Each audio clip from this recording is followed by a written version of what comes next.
Hello दोस्तों, कैसे हैं आप लोग। हमारी आज की कहानी का नाम है फिजूल खर्च। वाह भाभी, आप तो कहर ढा रही हो। ब्लैक साड़ी, बड़ी सी बिंदी और आपके झुमके कितने प्यारे हैं। आपकी पसंद का तो जवाब नहीं भाभी। ननद सोनम अपनी छोटी भाभी सुमन से बोली।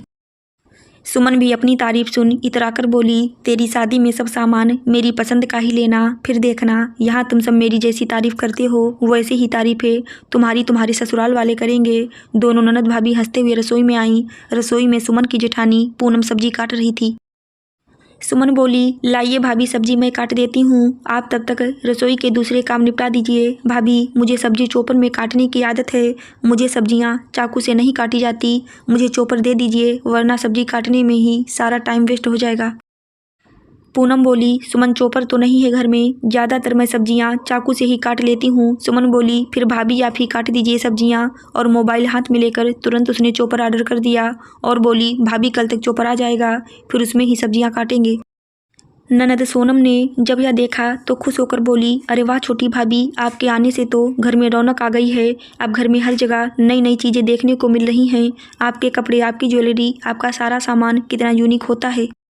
इसी को तो कहते हैं स्टैंडर्ड, वरना बड़ी भाभी तो बस जो है उसी में काम चला लेती हैं। सुमन बोली, सोनम, बहुत से लोगों को यही पता ही नहीं होता कि किस तरह ज़िंदगी में रौनक लाई जाती है।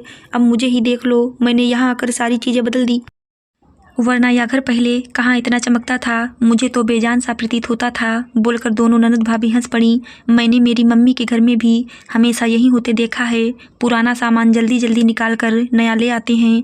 पुराने पर्दे भी 2-3 साल होने के बाद उन्हें बदल देते हैं, ताकि घर में हर समय कुछ नया लगे। तभी तो मुझ में भी यही सारी आदतें हैं। सोनम, तुम शायद नहीं जानती, मेरा भाई रोहन तो कपड़े भी ब्रांडेड ही पहनता है। वह अपनी सारी खरीदारी मॉल से ही करता है और कहता है कि मॉल का सामान ही अच्छा होता है।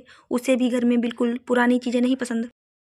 समय समय पर कुछ ना कुछ बदलाव करता रहता है। मैंने भी उसी को देखकर अपने जीवन में बदलाव लाने शुरू कर दिए और आज देखो लोग मेरी कितनी तारीफ कर रहे हैं। वरना मैं भी बड़ी भाभी की तरह आउटडेटेड लगती और लोग कहते कि मुझे फैशन का कोई सेंस नहीं है। पूनम बोली, सुमन, जितनी चादर हो उतने ही पैर पसारने चाहिए, वरना पैर खुले रह जाते हैं। मैंने मेरी जितनी चादर थी उतने ही पैर पसारे हैं। महंगी महंगी चीज़ें सामान मैं भी ला सकती थी, मगर मुझे पता है कि मेरे ज़्यादा पैसे खर्च करने से कल के दिन बड़ी दिक्कत आ सकती है। बीमारी और खर्चा बोलकर नहीं आता है, मगर जब यह आता है तो हमें ना चाहते हुए भी पैसा निकालना ही पड़ता है। उस वक्त हमारी जमा पूंजी ही हमारे काम आती है। इसलिए मेरा मानना है कि हमें पैसा बचाना बहुत ज़रूरी है, जिससे हम बड़ी से बड़ी दिक्कतों का सामना भी आसानी से कर सकते हैं। मैं फिजूल खर्ची में बिल्कुल विश्वास नहीं करती। सुमन बोली, भाभी आपका यह पुराना ज्ञान अपने पास ही रखिए, इसकी हमें कोई ज़रूरत नहीं। और सोनम से हंसकर बोली, इनके कहे अनुसार अगर मैं चलने लगी तो मैं भी इनकी तरह आउटडेटेड बनकर रह जाऊंगी। जिन्हें फैशन के बारे में ज़्यादा ज्ञान नहीं होता वह ऐसी ही बातें करते हैं। पूनम कुछ बोली नहीं। अभी देवरानी सुमन को शादी के 1 ही महीना हुआ था और आते ही उसने ससुराल के घर में बदलाव लाने शुरू कर दिए थे। पूनम जब घर की बहू बनकर आई तो सास सरोजनी जी ने घर की सारी जिम्मेदारी बड़ी बहू पूनम के कंधों पर डाल दी थी, जिस वजह से अब तक घर का सारा सामान, साज सज्जा की चीज़ें सभी पूनम ही देखती आई थी। मगर सुमन ने आते ही हाल से रसोई तक में सारी चीज़ें बदलनी शुरू कर दी। कभी सुमन कहती, इतना पुराना फर्नीचर घर में कौन रखता है, या सोफ़ा कितना पुराना हो चुका है, या दीवार घड़ी अब सुहाती नहीं है। ऐसे बोल बोल कर उसने घर की सारी काया ही पलट दी और अब रसोई में भी यही बदलाव जारी था। सास सरोजनी जी और ननद सोनम भी तारीफ कर करके छोटी बहू की इन हरकतों को और बढ़ावा देते, जिस वजह से सुमन को अब आज़ादी मिल गई थी। वह सब अपनी मर्जी से करने लगी थी। किसी को कुछ बताना या पूछना वह ज़रूरी नहीं समझती थी। पूनम बहुत सोच समझकर चीज़ें खरीदती थी। फिजूल खर्ची करने की आदत नहीं थी उसकी, इसलिए कम बजट में घर को सुंदर बना रखा था पूनम ने। पहले जहाँ सभी पूनम की समझदारी की दाद देते थे, वहीं अब सुमन ने आकर घर वालों को एक नई दुनिया दिखाई थी। सुमन को दिखावा करके लोगों को आकर्षित करने का शौक था। वह कीमती चीज़ें लाती जिससे घर वाले खुश होते, मगर पूनम को यह सब फिजूल खर्च लगता। एक दिन जब सुमन अपने लिए बहुत सारे कपड़े और ज्वेलरी खरीद कर घर लाई तो सोनम सारा सामान देखकर देखते हुए बोली, वाह भाभी, क्या कपड़े खरीदे हैं आपने, सच आपकी पसंद का जवाब नहीं। मैं अपनी शादी के समय आपको साथ ले जाऊंगी ताकि आप मेरी भी हाई फाई खरीदारी करवा सकें। पूनम यह सामान देखकर बोली, सुमन तुम्हारी शादी को अभी 1 ही तो महीना हुआ है, तुम्हारे पास ढेरों कपड़े और गहने हैं, फिर इतनी जल्दी नए कपड़े और ज्वेलरी क्यों लेकर आ गई हो? सुमन बोली, भाभी फैशन, वह सारे कपड़े मुझे अब आउटडेटेड लगते हैं, इसलिए नए कपड़े और नई ज्वेलरी ले आई। पूनम बोली, सुमन ऐसे फिजूल खर्ची करना कहाँ की समझदारी है, कम से कम उन कपड़ों को लेकर अभी समय ही कितना हुआ है और इतनी जल्दी थोड़े फैशन बदल जाती है। सुमन बोली, भाभी मेरे पति के पैसे हैं, मैं चाहे जैसे खर्च करूं, आप कौन होती हैं मुझे ज्ञान बांटने वाली? आप तो मुझे इस तरह से डांट रही हैं जैसे मैंने आपके या आपके पति के पैसे खर्च कर दिए हो। पूनम बोली, सुमन यहाँ बात मेरे या तुम्हारे पैसों की नहीं है, यहाँ बात है फिजूल खर्ची की। ये तुम यहाँ फिजूल खर्ची करने के बजाय पाई पाई जोड़ना शुरू करो तो तुम जान भी नहीं पाओगी। एक दिन तुम कितनी पैसे वाली बन जाओगी, क्योंकि बूंद बूंद से ही घड़ा भरता है। हमें अपने जवानी के दिनों में ही पैसे को संभालना चाहिए ताकि वह पैसा हमारे बुढ़ापे में काम आ सके, वरना दर दर ठोकरे खाने की नौबत भी आ सकती है।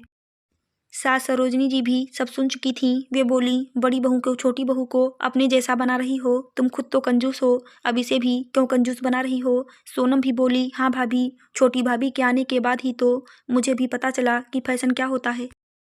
हर नई चीज़ छोटी भाभी के पास मिल जाती है। सास सरोजनी जी ने भी सुमन और सोनम का साथ दिया और कहने लगीं, बड़ी बहू, इतने सालों तुमने घर अपने तरीके से चलाया, अब छोटी को यह घर चलाने दो। वह नए जमाने की है तो उसकी पसंद भी नए जमाने की होगी।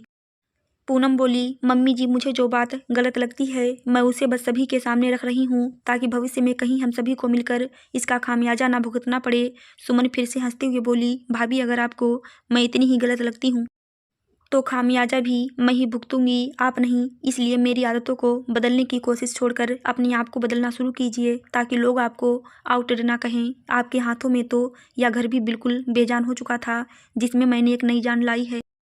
हो सके तो आप दूसरों को बदलने के बजाय अपने आप को बदलिए। पूनम पाई पाई जोड़ने में विश्वास रखती थी क्योंकि वह थी भी ऐसे घर से जहाँ उसके माता पिता ने पाई पाई जोड़कर खूबसूरत बंगला बनाया था, खूब व्यापार बढ़ाया था, मगर कभी अपने पैसों का दिखावा नहीं किया था। अपने ऊपर व्यर्थ खर्च करने के बजाय हमेशा ज़रूरतमंदों की मदद की थी और वहीं सारे गुण पूनम में भी आए थे। वह पैसे खूब बचाती और ज़रूरत पड़ने पर अपने पति को भी अपने बचाए पैसे निकाल कर देती। पूनम का पति विनोद हमेशा पूनम से कहता, मैं किस्मत वाला हूँ जो मुझे तुम्हारी जैसी पत्नी मिली, जो मेरा और मेरे परिवार का ध्यान तो रखती ही है, साथ पैसे भी बचाती है। मगर सुमन ने शादी के बाद घर वालों को हर पल यह जताना शुरू कर दिया था कि वह घर ज़्यादा अच्छे से मैनेज कर सकती है। पूनम तो खुद भी आउटडेटेड है और उसके द्वारा लाया सामान भी। अब घर में कोई भी मेहमान आता तो सास सरोजनी जी और ननद सोनम दोनों सुमन की तारीफे के कसीदे गढ़ते और कहते, छोटी बहू तो खरा सोना है, बड़ी बहू थोड़ी अलग है, बड़ी बहू को भी छोटी बहू के रंग में रंगने की ज़रूरत है, मगर उसे तो अपनी पुरानी चीज़ों और पुराने सामान से ही लगाव है। उसे समझाने का कोई फायदा भी नहीं क्योंकि उसे लगता है वह अपनी जगह सही है, जमाने के हिसाब से सभी को बदलना चाहिए। सुमन यह सब सुन सुनकर खुश होती और वह रहती भी हमेशा बन ठन कर क्योंकि वह ज़्यादातर घर के वही काम करती जिसमें उसका मेकअप खराब ना हो। सुमन कपड़े धोने मशीन में डाल देती तो छत पर धूप में जाकर उन कपड़ों को सुखाती पूनम। सुमन सब्जी चॉपर में काट देती तो गैस पर पसीने में सब्जी बनाती पूनम। इस तरह ढेरों घर के काम थे जिसमें बिना मेहनत वाला काम सुमन कर लेती। पूनम भी सब समझती थी मगर जानती थी सास ननद पर अभी सुमन का जादू चढ़ा हुआ है, इसलिए कुछ बोलती नहीं थी। सुमन सास और ननद को भी आए दिन उपहार ला कर देती जिससे वे दोनों भी खुश रहते थे। पूनम तो ज़रूरत पड़ने पर ही चीज़ें खरीदती थी और शादी ब्याह पर ही नई साड़ियाँ खरीदती, बाकी बाजार से कपड़ा खरीद कर उसके सलवार सूट बनवा देती। मगर सुमन तो खुद भी मॉल से सारी खरीदारी करती और अब सोनम और सास को भी मॉल से ही खरीदारी कराती। आज सुमन की मम्मी का फ़ोन आया जिससे सुमन बहुत दुखी हो गई। सास सरोजनी जी के पूछने पर वह बोली, माँ पापा और भाई हमेशा के लिए गांव में शिफ्ट हो रही हैं, भाई की जॉब नहीं रही और अब इतने पैसे भी नहीं हैं कि वे लोग यहाँ शहर में अपनी ज़िंदगी बसर कर सकें, इसलिए हमेशा के लिए गाँव जा रही हैं। सरोजनी जी ने भी सुनकर दुख व्यतीत किया और बोली, फिर यह शहर का मकान क्या करेंगे? सुमन बोली, मम्मी बता रही थी कि भाई कर्जे में पूरी तरह डूब चुका है, इसलिए घर बैंक वाले सील कर रहे हैं। सरोजनी जी और सोनम यह सब सुनकर स्तब्ध रह गए क्योंकि जिस मायके और भाई की तारीफ सुमन हर वक्त करती उनका भविष्य इतना दुखदाई हो जाएगा या किसी ने नहीं सोचा था और उन्हें इस तरह शहर में अपना सब कुछ छोड़कर हमेशा के लिए गांव में बसर करने जाना पड़ेगा। एक रोज सुमन का पति शुभम ऑफिस से दुखी होकर आया और सर पर हाथ रखकर बैठ गया। सरोजनी जी सोनम और सुमन के बहुत पूछने के बाद भी कुछ बोला नहीं। बड़े भाई विनोद के पूछने पर दुखी सुर में बोला, भाई मुझ पर कर्जा हो गया है भाई, और अब मेरी इतनी ताकत नहीं कि मैं अपनी सैलरी से यह कर्जा चुका पाऊँ। मैं सुमन से कितनी बार कहता था कि इतनी फिजूल खर्ची मत करो, मगर इसने मेरी एक ना सुनी। जिस तरह इसके मायके वालों को फिजूल खर्ची की वजह से हमेशा के लिए शहर छोड़ना पड़ा, उसी तरह सुमन की फिजूल खर्ची की वजह से मुझ पर कर्जा हो गया। यह सब सुनकर सरोजनी जी और सोनम के होश उड़ गए और सुमन निरंतर सी खड़ी थी। शुभम बोला, भाई क्या आप मुझे कुछ पैसे उधार दे सकते हैं? मैं धीरे धीरे वह पैसे चुका दूंगा, मगर अभी कर्जे वाले मेरे पीछे पड़े हैं। विनोद बोला, शुभम मैं भी तो तेरी तरह एक ऑफिस में काम करता हूँ, अभी के अभी मेरे पास तुरंत कहाँ से पैसे आएंगे? उतने में पूनम बोली, मैंने पैसे बचाए हैं, मैं वह लेकर देती हूँ। सास सरोजनी जी, सोनम और सुमन सभी की नज़रें शर्म से झुक गई थी, क्योंकि वे सभी पूनम की कंजूसी की आदत को लेकर हंसा करते थे, मगर पूनम के यही पैसे बचाने की आदत से आज सुमन और शुभम का कर्जा उतर पाएगा। शुभम बोला, भाभी मैं यह पैसे जल्द आपको वापस करूंगा, आपके बचाए हुए पैसे ना होते तो जाने आज मेरा क्या होता। सुमन ने रोते हुए पूनम से माफ़ी मांगी और बोली, भाभी आप सही कहती थीं, मगर मैं ही दिखावे और आडंबर की चकाचौंध में आप पर हंसती रही, जिसकी सज़ा मुझे भगवान ने दे दी है। सास सरोजनी जी बोली, बड़ी बहू तू सचमुच सही थी, मगर हम लोग ही छोटी बहू की बातों में आ गए थे, हम पर भी आधुनिकता की पट्टी बंध चुकी थी। सोनम बोली, भाभी मुझे भी माफ़ कर दीजिए, आप सही कहती थीं, जितनी चादर हो उतने ही पाँव पसारने चाहिए। मुझे आपसे सबक मिल चुका है, अब मैं कभी दिखावे की चकाचौंध में अंधी नहीं बनूंगी और सही गलत में फ़र्क समझ पाऊंगी। आशा करती हूँ दोस्तों आपको हमारी कहानी ज़रूर अच्छी लगी होगी। कहानी अच्छी लगी हो तो चैनल को लाइक सब्सक्राइब शेयर ज़रूर करें। धन्यवाद।